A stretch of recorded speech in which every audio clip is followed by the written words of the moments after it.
Olá, meu amigo ou minha amiga que está se preparando para a prova de soldado da Polícia Militar de Minas Gerais. Eu sou o professor Macarrão e você não pode perder esse vídeo. Por que você não pode perder esse vídeo? Porque eu vou te mostrar um pouquinho de como foi a prova de português do concurso anterior, o concurso que teve uma mudança bastante significativa, tanto em relação às disciplinas cobradas, como também em relação à quantidade. Por exemplo, a prova de português passou a ter muitas questões mais do que vinha tendo, beleza?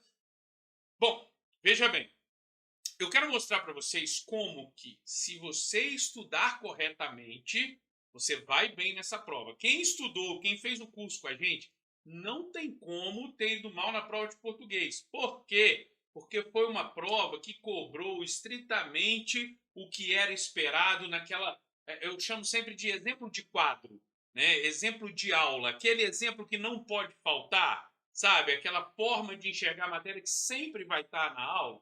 Então, se você estudou, se você fez um curso bacana, e se você fez um curso com a gente, que eu sei que é bacana, você certamente se deu bem, foi muito bem na prova de língua portuguesa, que tem um peso imenso, quase metade das questões da prova são de língua portuguesa, beleza? Bom, eu vou resolver a prova toda. Começo neste vídeo e não vou começar pelo começo. Não vou começar pelas questões de 1 a 4, que são as questões de interpretação de texto, não. Vou começar pelas questões que já envolvem conhecimentos teóricos gramaticais, ou que esbarram na gramática de alguma maneira, como, por exemplo, agora vou falar sobre figuras de linguagem. É isso mesmo. Houve duas questões de cara, as questões 5 e 6 desta prova, que cobraram já figura de linguagem. E cobra como? Muitas vezes eles vão dar as frases, retirar algum trecho de um texto, né? E pedir para você identificar qual a figura de linguagem que está presente ali. Vamos ver como que isso se deu, gente? Então, pessoal, aí estão as duas questões e elas vieram seguidas, nem disfarçaram não, colocaram logo uma atrás da outra. Veja bem, a questão vem assim, ó, perdão. Nos textos literários é comum a ocorrência de figuras de linguagem que estão relacionadas ao sentido conotativo das palavras, ou seja, o sentido figurado. É muito importante a gente registrar isso daqui, ó. Sentido figurado das palavras, entendeu? Conotativo é figurado. Com base nessa consideração, respondo as questões 5 e 6. Então, eu tenho aqui a quinta e a sexta questão, que vão falar sobre figuras de linguagem, tá? A primeira, que é a número 5, fala assim: marque a alternativa correta que aponta a figura de linguagem utilizada pelo autor no trecho sublinhado. E aí vem assim, ó, o chefe da usina pequena era o tenente Jaguar. Esse não era o seu verdadeiro nome, mas o apelido era mais que o apropriado.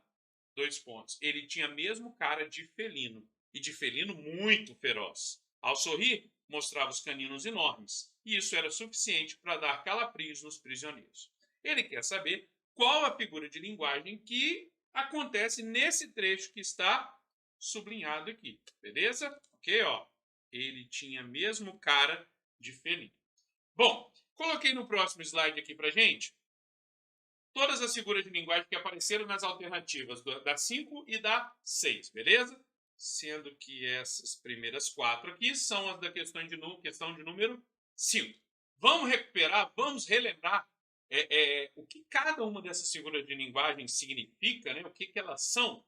Veja bem, Macarrão, mas você está sendo engenheiro de obra pronta, você está trazendo isso para mim agora e eu já fiz a prova, ou né, a prova está aí, então por isso você está falando, não, gente, não tem como dar aula sobre figura de linguagem e não falar dessas figuras de linguagem. Elas vão aparecer, elas aparecem constantemente nas aulas, porque elas são as mais cobradas. Né? Existe um grupo ali de umas 15, 16 figuras de linguagem que a gente não pode deixar de abordar. Tá? Então, vamos lembrar aí. Vou deixar só o slide na tela. Sinestesia, mistura das sensações humanas, dos sentidos humanos, né? Então, mistura das sensações humanas. Beleza? Ok? Quando eu pego e misturo, por exemplo, tato com visão, visão com olfato, audição com tato, enfim, quando eu pego e misturo qualquer uma dessas sensações humanas, tá? Por exemplo, quando eu falo assim, quero sentir o doce perfume das flores. Doce é sensação gustativa, é paladar. Perfume é olfativo. A gente fala isso, né? Ah, esse perfume é doce, esse perfume não é, né? Então, a gente já usa esse tipo de coisa. Isso se chama sinestesia, beleza? Bom, seguindo em frente, metáfora. O que é uma metáfora? É uma comparação, tá? Implícita. Como assim? Sem o conectivo. Sem a gente usar o conectivo como, tanto que são típicos de comparação, né? Aí é o clássico Camões, né? Lá no Amor é Fogo. Amor é fogo que arde sem se ver. Amor é fogo. Amor é como fogo. Mas tá o como escrito? Não. Se tivesse o como, chamaria comparação, que também pode levar o nome de símile. O que diferencia a metáfora da comparação é exatamente se você colocou ou não o conectivo, a conjunção, enfim, aquela palavrinha explícita ali de comparação. Joia? Beleza? Então vamos seguir. Onomatopeia são palavras que imitam sons, imitação do som de alguma coisa, né? Tic-tac, reco-reco e por aí nós vamos. Perífrase. Perífrase é quando a gente... eu posso aqui usar, vou usar bem entre aspas, tá? Um apelido, tá? Mas não é um apelido aleatório. É quando você troca o nome da coisa em si por alguma coisa que a caracterize. Por exemplo, quando em vez de falar Rio de Janeiro, eu falo Cidade Maravilhosa. Quando eu falo Cidade Maravilhosa, todo mundo sabe o que é. Perífrase ou epíteto, tá? Quando eu falo Poeta dos Escravos, boa parte das pessoas não sabia que se trata de Castro Alves. Entende? Então, isso tudo é perífrase, ok? Com isso, eu já consigo resolver, gente, a questãozinha de número 5. Veja bem. Ó, eu tenho aqui sinestesia, metáfora, onomatopeia ou perífrase. O que eu estou analisando? Eu estou analisando esse trecho. Ele tinha mesmo cara de felino. Veja bem, ele tinha mesmo cara de felino. O que ele está fazendo aqui? Ele está dizendo que ele parecia um felino. Ele está comparando ele com o felino. É uma comparação. Ah, mas tem um elemento conectivo ou não? Gente, independentemente de ter ou não, dentre as respostas que a gente tem aqui na questão, a gente vai ter que ir direto em quem? A metáfora. Não tem para onde correr. Percebe? E estava bem explícito ali que era uma comparação. Então, com isso eu resolvo facilmente a questão de número 5, ok? Agora vamos lá. Para resolver a questão de número 6, eu vou precisar dessas próximas 4 aqui. Hipérbole é um exagero na linguagem, tá? Eu sempre uso o exemplo, adoro usar o exemplo do Cazuza na música, que se chama exagerado, né? Amor da minha vida, que já é uma expressão hiperbólica, daqui até a eternidade. Olha, tempo pra caramba, né, gente? Então, isso é hipérbole. Tá? Eu já pedi 1000 vezes para vocês estudarem hipérbole. Estão vendo? Vamos lá. Antítese. Palavras antônimas, ou seja, de sentido contrário. Então, palavras antônimas, contrárias, opostas. Ó, antônimo tem a ver com antítese, ok? É um bem-querer, mas... Como é que é? É não querer, mas não, você não ficou bom, não. É um contentamento descontente. Veja bem, contentamento descontente. Isso eu estou usando palavras contrárias, né? Ironia. Você diz... Usar no bem popular, tá? Uma coisa querendo dizer outra. Quando alguém pega e fala assim, ó, bonito, né? Pô, não foi bonito. Ah, agora chegou o sabichão. Normalmente você não está falando que a pessoa realmente é sabichona, está usando isso de uma forma debochada. Isso é ironia, tá? E por último, a personificação, também chamada de prosopopeia, atribuição